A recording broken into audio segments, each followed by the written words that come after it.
আমি 12 ক্লাসে পড়ি। এখানে আমি শব্দটা দিয়ে কাকে বোঝাচ্ছে? একটা মানুষকে বোঝাচ্ছে, তাই তো? ক্লাস শব্দটা দিয়ে কি বোঝাচ্ছে? ক্লাস দিয়ে ক্লাস একটা টিম বলতে পারিস। একটা টিম মিলে একটা ক্লাস তৈরি হয়, অনেকগুলো বাচ্চা ছেলে মেয়ে থাকে, তারপর একটা ক্লাস হয়। তাহলে ক্লাস জিনিসটা একটা শ্রেণীকক্ষের নাম। ভাষা বা একটা ল্যাঙ্গুয়েজকে শিখতে গেলে টোটাল 4টে জিনিস আমাদের শিখতে হবে। ফার্স্ট হচ্ছে লিসেনিং। লিসেনিং মিনস শোনা।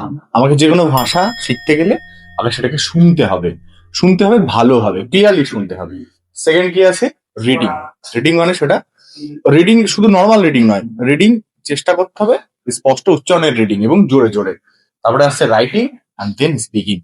স্পিকিং মানে কথা বলা ইজ দ্য লাস্ট পার্ট একটা সব সব ভাষাকে শেখার।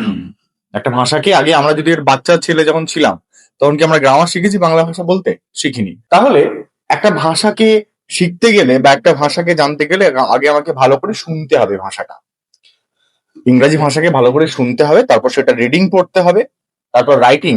রাইটিং মানে লিখতে হবে আমাকে। যখনই আমি কোনো শব্দ উচ্চারণ লিখছি তখন সেটা অ্যালাউড উচ্চারণও করছি। SPEAKING, speaking. তাহলে উচ্চারণটা লেখার সাথে সাথে করছি। দেন তারপর কি? Writing with loud sound. Clear loud সাউন্ডে উচ্চারণ করে পড়তে হবে।